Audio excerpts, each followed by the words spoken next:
Hi, this is Tim of the 1916 Company. Welcome and thanks for logging on. If you love this watch, email me, tmosso at the1916company.com for purchase, pricing, and availability questions concerning this watch.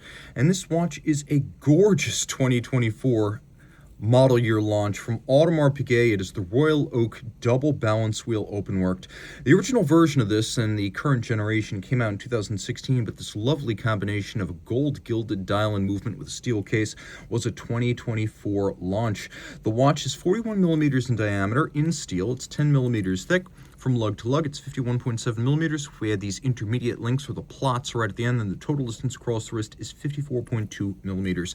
It's a very substantial watch. I always like to tell people that these Royal Oaks always wear a size or two large. So if it's rated as a 41, think of it as more like a 43 millimeter round watch. If you want to get a sense of how it actually wears. On my wrist, which is 16 centimeters in circumference, it's commendably flat. It'll easily slide underneath the cuff. You can see in profile, the lugs are angled down, which helps a little bit. This wears just fine on my wrist. I think maybe if your wrist is just a bit smaller, 15 centimeters circumference, you could still wear this. So that's my guidance, 15 centimeters circumference and up. Here's your over-the-top shot. It really does feel quite solid. Even though it's not precious metal, it has the kind of heft and solidity that imparts a sense of inborn quality. It's simply something this watch exudes from every pore, if watches had pores. Now, taking a look at the metal finish on the bracelet, as well as the case and the bezel, this is what you're paying for with a Royal Oak. Yes, this is a rare modern-day AP that is also beautifully finished on the movement, but every Royal Oak is beautifully finished externally. It takes between 9 and 11 hours to hand finish this bracelet. You can see polishing on the interfaces of the intermediate links, vertical satination and profile, longitudinal satination across the top. There's a lovely polished bevel that runs along the shoulders of the links. You can see the expanding bevel over the lug hoods. We have a flank of the case that contains the character line continuously from the bezel through the case back. You can see the hairline expression of the bezel gasket as a styling feature. The bezel has a satin flank, a polished flank, and then vertical satin on the top. We have hexagonal, slightly countersunk, white gold bezel bolts, and they are white gold. This is what non-rhodium plated traditional white gold looks like next to a truly white metal. So this is steel next to traditional white gold. You can see it's actually quite a warm tone. Taking a quick look now, you can see it's somewhere between rose gold, yellow gold, and white, so it matches the tone of the dial itself. Taking a look at the crown, it also features a hexagonal profile, and it is a screw-down crown, so though 50 meters water resistant, the watch can actually be used for surface swimming, which is always good. This is a all-aspect sports watch. There's no shortage of luminescence. We'll take a look at that real quick. It's actually quite easy to read in the dark. And then we have elements like the assembly of the bracelet, where you can see we have removable links fixed by screws, and quite a few of them, so you have no problem sizing this precisely. Now we have a double folding clasp with twin trigger action, and so it is quite resolute once closed. It's not going to pop open. One trigger is not going to open it. You need to press both. So this is quite secure on the wrist. You can see it's a sequential close, one side before the other, satin and media blast internally, rolling around to the dial side. I really do like the nice match between the bezel bolts, which are bolts, by the way, not screws, and this dial. So the dial is essentially one and the same as the movement. Of course, we have white gold hands and indices, and then we have a polished inner bezel, which I adore, a feature you'll see on many Royal Oaks. It increases the sense of light and space within the watch. Taking a quick look now at the movement, you can see we've got a free-sprung balance with a full balance bridge, but we've actually got that on both sides. And the hairsprings are flat, identical, and 180 degrees out of phase, so when one is causing the system to run more slowly, the other by an equal and opposite margin will be causing it to run more quickly.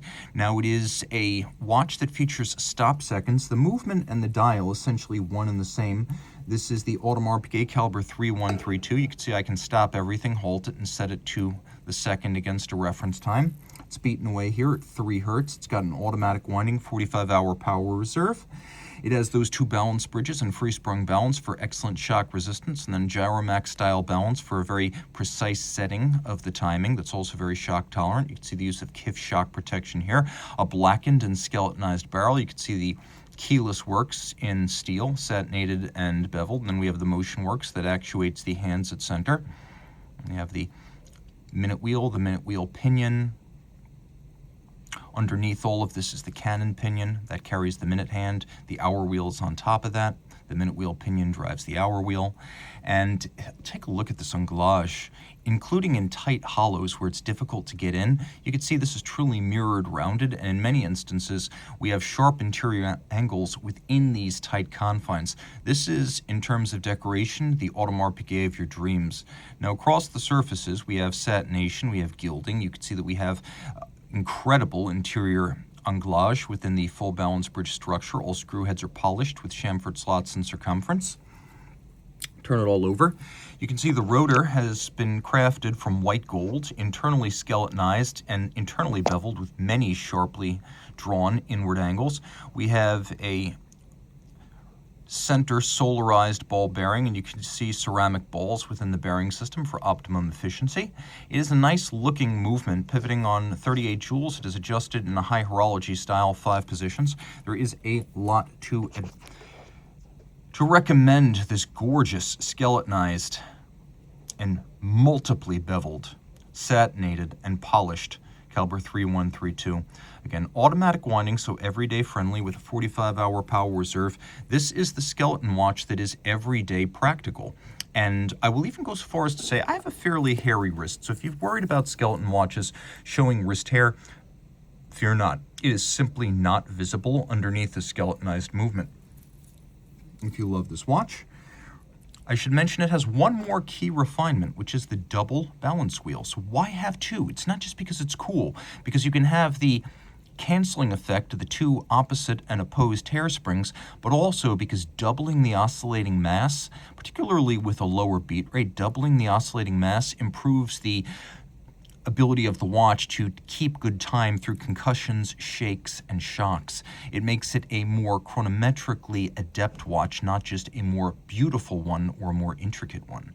So reach out to Team Mosso at the 1916company.com for purchase and pricing details.